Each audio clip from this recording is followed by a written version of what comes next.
चलिए फटाफट से अब आपको हम इस लास्ट चैप्टर का बूस्टर कोर्स करके देते हैं। और चैप्टर का नाम क्या है वो आपको पता है और लिखा हुआ भी है इसके ऊपर, मैग्नेटिक इफेक्ट ऑफ करंट, यानी विद्युत धारा का चुंबकीय प्रभाव।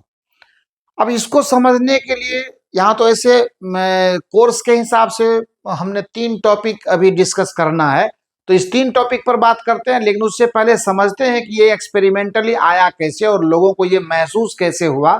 तो वैज्ञानिकों का जो है वो अभी एक्सपेरिमेंट है कि उन्होंने क्या किया। सपोज कीजिए कि एक कोई चालक तार लिया, थोड़ा गंभीरता से 2 मिनट सोच लेते हैं, 2 मिनट इस पर विचार कर लेते हैं ताकि आगे का काम करना हमारे लिए आसान हो जाए। यूं तो ये रेगुलर कोर्स नहीं है, आपको भी मालूम है, लेकिन थोड़ा सा सुनने में कोई बुराई नहीं है। आप अगर सुनेंगे तो आपको सब कुछ ठीक ठाक लगेगा और इसके आधार पर हम आगे का काम करना हमारे लिए आसान हो जाएगा। सबसे पहले जब ये कोई चालक तार यानी कंडक्टिंग वायर लिया हमने और उसमें जब कोई करंट फ्लो करवाते हैं, सपोज कीजिए आई करंट दिया हमने, तो इसके बगल में एक चार्ज ला करके रखा गया। आखिर ये होता क्या है कि जब कोई भी साइंटिस्ट, कोई भी वैज्ञानिक अपने प्रयोगशाला में कोई कुछ कर रहा होता है, तो कुछ करते हुए कभी कभी उसे एक नई चीज नजर आ जाती है और फिर चौंकते हैं कि ये क्या हुआ, मैं तो ये कर रहा था, ये कैसे हो गया। तो इसी सिलसिले में आप मान लीजिए कि वो कुछ दूसरा एक्सपेरिमेंट कर रहे थे, लेकिन अचानक से वायर के बगल में जब इन्होंने एक चार्ज को लिया और चार्ज को लेने के बाद जब इसमें एक गति प्रदान की, सपोज कीजिए ये चार्ज क्यू है ना, तो अब इस हिसाब से अगर देखा जाए तो उसने क्या किया। आपको पता है कि जब ये चार्ज रेस्ट में था या आवेश ये विरामावस्था में था, तो इस करंट की वजह से इस पर कोई असर नहीं पड़ रहा था, समझ गए ना, कोई असर नहीं पड़ रहा था। लेकिन जैसे ही इसमें गति प्रदान की गई, इसको मूवमेंट दिया गया, मोशन दिया गया, भी वेग से इसको चलाया गया, तो उन्होंने जो देखा वो बड़ी हैरत में पड़ गए कि आखिर ये हुआ क्या। हुआ कुछ नहीं, ये जिस रास्ते पर इस दिशा में इसको चलाया गया था, ये बेचारा ये रास्ता छोड़ करके और इधर की तरफ ये विचलित होने लगा। अरे यार ये क्या हुआ। तो उनको लगा, और सब ये तो सबको मालूम है कि कोई भी वस्तु जिस दिशा में चलना शुरू कर देती है, इसका मतलब उस दिशा में उस पर कोई न कोई बल काम कर रहा है। तो जाहिर सी बात है कि जब ये इधर आना शुरू किया है तो उन्होंने पाया कि इसके ऊपर एक बल आरोपित हो चुका है, एक बल का प्रभाव इस पर पड़ चुका है। अब भाई साहब ये बल जब आया तो आया कहां से, तो फिर ये पाया गया कि और ये कोई नहीं, ये कमाल सिर्फ इस चालक तार का है, जिससे करंट फ्लो करने पर एक बल की उत्पत्ति होती है और तब इस नए बल को चुंबकीय बल यानी मैग्नेटिक फोर्स का नाम दिया गया। इसको कहा गया चुंबकीय बल यानी मैग्नेटिक फोर्स, इसको चुंबकीय बल का नाम दिया गया। बस यहीं से शुरू होता है चुंबकत्व की कहानी, यहीं से शुरू होती है। इस एक्सपेरिमेंट को आप समझ लो, ये नया बल जो उत्पन्न हुआ ना, इसमें वेग, याद रखिएगा, वेग देने के बाद, उससे पहले नहीं। अगर ये विरामावस्था में आवेश रहेगा, ये चुंबकीय बल कभी भी उत्पन्न नहीं होगा। जैसे ही ये गति करेगा चुंबकीय बल लगना शुरू होगा। तो ये तो आपको चुंबकीय बल आया कैसे, एक्सपेरिमेंट में एक झलक दिखी लोगों को। पर अब आइए इस पर हम लोग चर्चा करते हैं कि चुंबकीय क्षेत्र और चुंबकीय बल रेखाएं, ये तो चुंबक बन जाने के बाद, ये दूसरे नंबर में धारावाही चालक के कारण चुंबकीय क्षेत्र यही है वो। अब ये पाया गया कि जब किसी वायर से करंट फ्लो करता है, किसी भी चालक तार से हम लोग विद्युत धारा प्रवाहित करते हैं, तो उसके आखिर ये फोर्स आया कहां से, चुंबकीय क्षेत्र की उत्पत्ति के कारण उसी चुंबकीय क्षेत्र ने इस पर बल लगाया है ना। उसकी भी बात हम करेंगे आपसे। तो कैसे हुआ, तो आपको वो बता ही दिए कि चालक तार के चलते चुंबकीय बल उत्पन्न हुआ। अब आइए देखते हैं कि इस चालक तार के चलते चुंबकीय बल उत्पन्न होता है तो कैसे उसको हम लोग देखते हैं। कितना होता है ये अभी देखने की जरूरत नहीं है, ये हमारे सिलेबस में नहीं है, कोई पूछेगा भी नहीं। पर वो किधर होता है ये तो पूछेगा, और ये तो हमें जानना चाहिए। कुछ नहीं है, बिल्कुल आसान है, टू इजी है इसको जानना। आपको देखा जाए, मैं बता देता हूं, आप समझ लो। ये सपोज कीजिए एक वायर है, और इस वायर में मान लेते हैं करंट ऊपर की ओर जा रहा है। मैं आपको बता रहा हूं, ध्यान से सुनना है। वो मैक्सवेल फ्लेमिंग ये सबको रहने दीजिए, अभी आप पहले सीख लीजिए इसको, ये आगे भी बहुत लंबे समय तक काम देगा। जिस दिशा में करंट जा रहा है, मान लो कि इसका जो कवर है, मैं मानता हूं करंट नीचे से ऊपर जा रहा है, तो दाहिने हाथ को फ्री कीजिए, दाहिने हाथ के अंगूठे को लगा दीजिए करंट की दिशा में, लगा दिया हमने। और इन चारों उंगलियों से इस वायर को पकड़ने की कोशिश कीजिए। करंट ऊपर जा रहा है, अंगूठा उधर लगाना है, और इसको पकड़िए दाहिने हाथ से, चारों उंगलियों को घुमाइए। आप देखेंगे कि ये चारों उंगलियां बिल्कुल राउंड ले रही है, चक्कर ले रही है इसको पकड़ने में। तो ये जो उंगली घूमती है ना बेटा, ये चुंबकीय क्षेत्र की दिशा बता रही है। तब कहोगे कि सर ये तो बात है।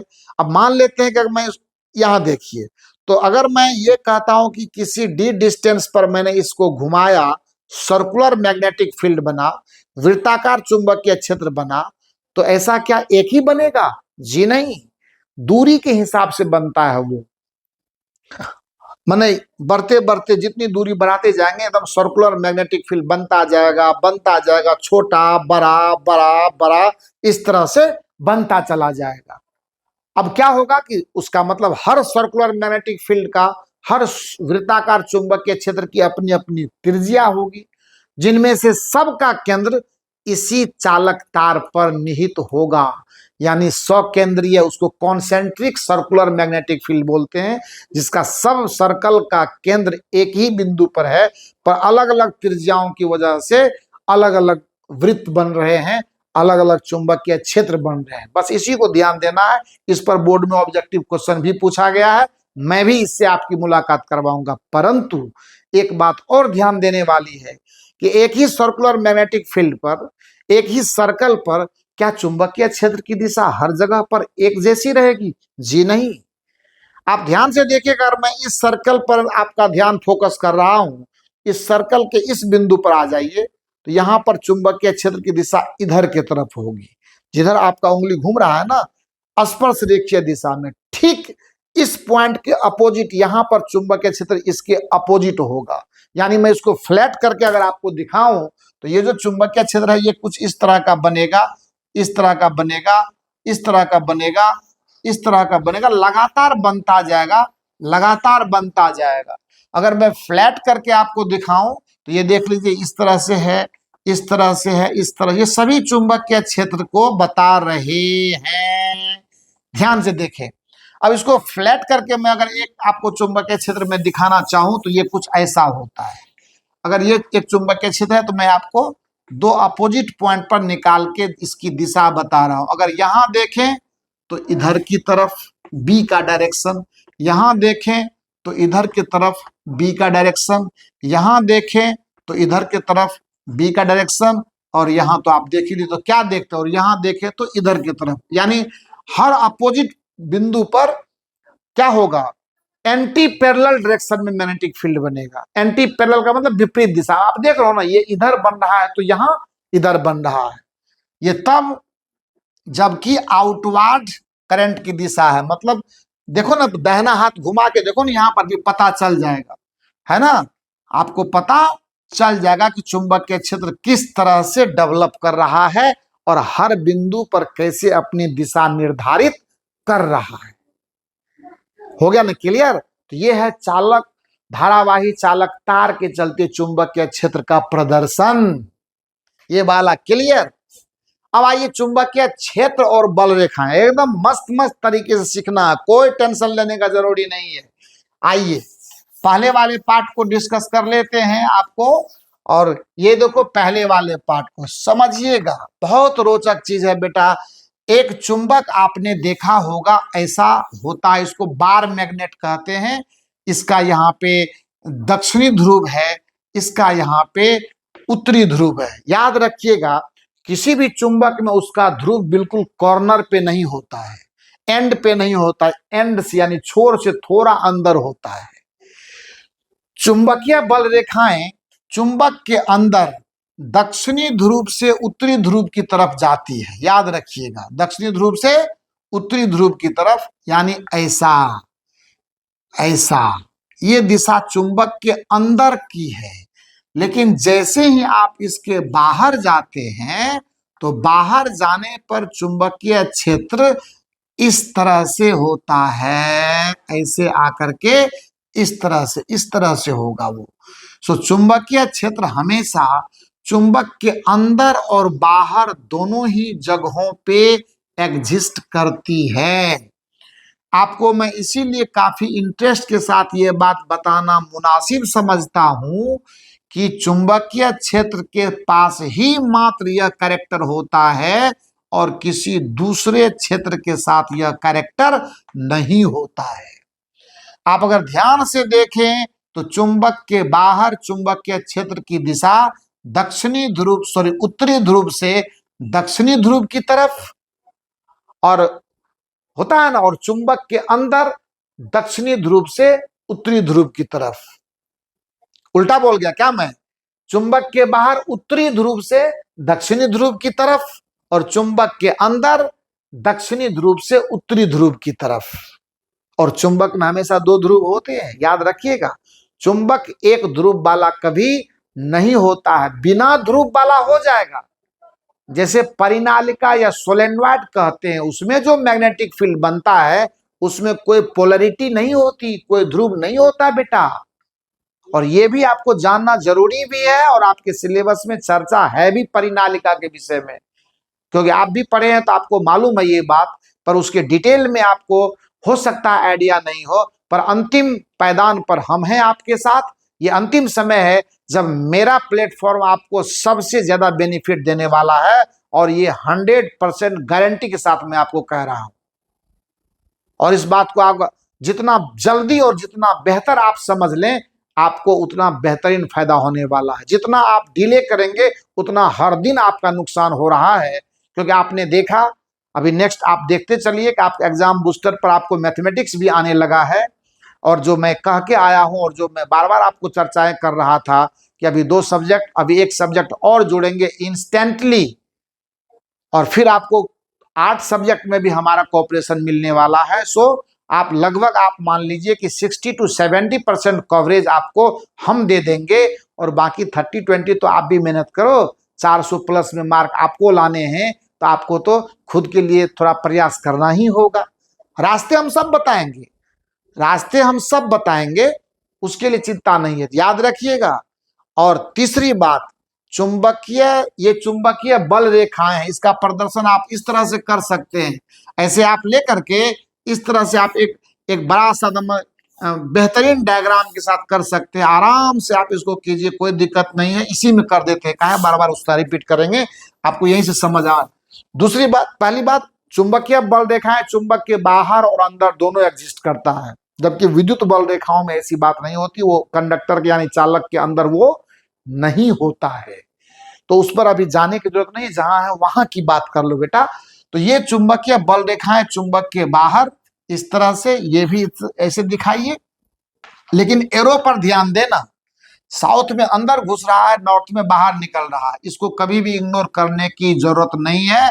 अगर आपने इस तीर के निशान पर सही ध्यान नहीं लगाया, आप समझ लीजिए कि आप कंफ्यूजन में चल रहे हैं, और कंफ्यूजन में चल रहे हैं तो भाई परेशानी में तो आप फंसेंगे ही फंसेंगे। तो ये हो गया चुंबकीय क्षेत्र और चुंबकीय बल रेखाएं, ठीक है। चुंबकीय क्षेत्र को बी से दिखाते हैं, और भी दिखाता हूं मैं। मान लेते हैं कि हमारे पास चुंबकीय क्षेत्र, अगर मैं इस बोर्ड के प्लेन पर दिखाऊं तो कोई दिक्कत नहीं है, ऐसे दिखा दूं, है ना, मैं ऐसे दिखा दूं, कोई दिक्कत नहीं, इस सब में कोई लफड़ा नहीं है। ऐसे दिखाना है, मैं ऐसे दिखा दूं। लेकिन 2 ऐसी दिशाएं हैं जिसके प्रदर्शन के लिए हमें एक स्पेशल सिंबल का यूज करना पड़ता है। और अभी आपने देखा था मैं आउटवर्ड करंट के लिए, मतलब जो ऊपरी मुखी बोलते हैं या बाहर आ रहा है, उसके लिए डॉट का यूज करता हूं, और जो फील्ड या जो दिशा अंदर की होगी उसके लिए क्रॉस का साइन यूज करूंगा। मैं आपको एक अच्छी बात बता देता हूं, है ना, कि सपोज कीजिए कि यहाँ आपको तो मैंने बताया कि चुंबकीय क्षेत्र है तो मूविंग चार्ज पर यानी आवेश अगर गतिशील है तो उस पर बल लगाएगा, वो बल लगाएगा। पर कितना? भाई साहब कोई भी फील्ड है, क्षेत्र है, वो बल का क्षेत्र है। चाहे वो गुरुत्वाकर्षण का हो, चाहे वो विद्युत क्षेत्र हो, चाहे वो चुंबकीय क्षेत्र हो, सब बल के क्षेत्र होते हैं। अब भाई कोई आएंगे तो बल ही लगाएगा ना, वो जब क्षेत्र बल का है तो बल ही लगेगा। मैं आपको बताना चाहूंगा कि अगर मान लेते हैं चुंबकीय क्षेत्र में धारावाहिक चालक पर बल, ये तो चालक पर बल है, ये भी मैं बताऊंगा आपको, लेकिन मैं थोड़ा आपको और अच्छे से सिखा देता हूं, इसमें कोई नुकसान नहीं है। मान लेते हैं कि मैं एक चुंबकीय क्षेत्र ऐसा देख रहा हूं, है ना, मान लेते हैं कि मैं एक ऐसा चुंबकीय क्षेत्र देख रहा हूं और मैंने बता दिया है कि ये इनटू द पेज है, मान लो अंदर जा रहा है, क्रॉस्ड मैग्नेटिक फील्ड है। और इस क्रॉस्ड मैग्नेटिक फील्ड में अगर आप किसी आवेश को, है ना, थोड़ा मैं और बड़ा बना दूं आपको अच्छा लगेगा, है ना, बढ़िया से समझ लीजिए ना भाई साहब, क्या दिक्कत है, हर चीज एग्जाम से जुड़ा हुआ थोड़े होता है, कुछ मजा भी तो आना चाहिए। अभी मैं एक गाना गा दूं तो आपको और आनंद आ जाएगा, तो उसी तरह समझ लीजिए कि ये चुटकुला है एक तरह से, आज के डेट में आप इसका आनंद ले लीजिए। मान लेते हैं कि मैं किसी आवेश को जिसका वैल्यू प्लस क्यू है, धनावेश की बात करूं, मैंने इसको इस दिशा में भी वेग दे दिया। 2018 में एक क्वेश्चन पूछा गया है, मुझे उस क्वेश्चन में जो, इसीलिए मैं कहा था आपको कि कोई भी क्वेश्चन जो आप क्वेश्चन बैंक पर इतना इतराते हैं, इतराना ठीक नहीं है बेटा, कभी कभी उसके आंसर गलत भी आते हैं। और बारीकी से अगर आप सोचें अभी, तो मैं आपको एक चीज बताता हूं, गौर से सुनिएगा। अगर मैं इस आवेश पर को भी वेग देता हूं तो इस पर एक बल इधर की तरफ लगेगा, है ना, इधर की तरफ लगेगा, क्योंकि आपको ये पता होना चाहिए कि एफ जो होता है ना, ये वेक्टर, ये क्यू इंटू भी वेक्टर क्रॉस बी वेक्टर होता है, दो सदिशों का सदिश गुणन, क्रॉस प्रोडक्ट है। अब अगर तो उसके लिए तो दिशा अगर बल का निकालना है तो दाहिना हाथ का अंगूठा नियम यूज करना पड़ेगा। अब आप बता दीजिए कि वेग इधर के तरफ है, चुंबकीय क्षेत्र अंदर जा रहा है, तो मैं हाथ कैसे चलाऊं? ये देख लीजिए, मैं आपको पूरा पूरा स्पष्ट सिखा रहा हूं। वेग इधर और चुंबकीय क्षेत्र इधर, तो हाथ कैसे घूमेगा? ऐसे घूमेगा। तब जब हाथ जब ऐसे घूमेगा, क्योंकि भी पहले है अब बी बाद में है, तो भी के तरफ आप दाहिना हाथ फैला के रखिए, अब बी के तरफ उंगली को घुमाइए, अंगूठा जा रहा है ना ऊपर की तरफ, यही है बल की दिशा। यही किसकी दिशा है? बल की दिशा है। तो जब ये बल की दिशा है तो बल तो लग गया ऊपर की तरफ, ये फोर्स की दिशा, बल की दिशा है। और ये याद रख लीजिए कि जब कभी भी किसी वस्तु के गति पर, अगर वो गति एक समान है, भी का मान फिक्स है, बल अगर लंबवत काम करने लगे तो ये इस वस्तु को वृत्ताकार पथ प्रदान करेगा। बाकी इससे अधिक आपको जानने का हक नहीं है। अभी आने वाले समय में 12 क्लास में जब आप जाएंगे, इसका फुल एक्सपेरिमेंट करना है। ये थ्योरी एक अच्छी थ्योरी है, बढ़िया कॉन्सेप्ट है, लेकिन आपको भी इसकी एक झलक दी गई है, आपके बोर्ड में क्वेश्चन पूछा गया है, मैं भी वो क्वेश्चन डिस्कस करूंगा। कभी धनावेश लेकर के इसका आंसर एक जगह पे गलत लिखा हुआ है, एक प्रोटॉन पॉजिटिव चार्ज हुआ ना बेटा, और कहता कि प्रोटॉन में, अब बेटे ये भी क्या है? वेग है। तो वेग है, तो वेग है क्या? ये सदिश राशि है बच्चा। सदिश राशि का मतलब जिसके पास में दिशा और परिमाण दोनों हो। अब अगर इसकी दिशा बदलेगी तो ये तो चेंज हो गया ना। सदिश राशि में मान लो कि ये 10 मीटर प्रति सेकंड से तुमने चलाया, तो 10 मीटर प्रति सेकंड उसका मैग्नीट्यूड हुआ, जो चाल है उसकी। उसके साथ दिशा अगर बदल रही है तो वेग बदला ना, और जब वेग बदला तो संवेग भी बदलेगा, क्योंकि किसी वस्तु के द्रव्यमान और वेग के गुणनफल को संवेग कहते हैं। तो वेग के बदलने से संवेग बदला। लेकिन आप बता दीजिए कि ये बल अगर इस गति पर लंबवत है तो इसके मैग्नीट्यूड को चेंज करने का हैसियत उसको नहीं है, नहीं कर सकता है चेंज उसको। बल कोई भी किसी वस्तु के वेग में परिवर्तन तभी लाता है जब वह बल उस वस्तु के वेग को प्रभावित कर रहा हो, उसकी दिशा में लग रहा हो।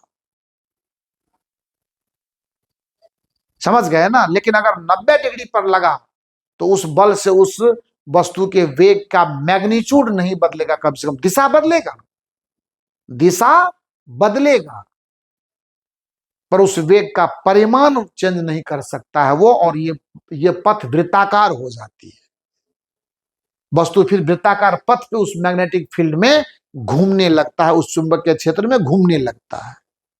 और इसका नेट वैल्यू अगर आप मैग्नीट्यूड के तौर पर देखें तो एफ का वैल्यू क्यू इंटू भी इंटू बी होता है, और वो भी इसीलिए क्योंकि क्यू भी बी साइन थीटा होगा ना, क्यू भी बी साइन थीटा, तो भी और बी एक दूसरे पर लंबवत है, तो थीटा 90 डिग्री है और साइन 90 का वैल्यू 1 होता है।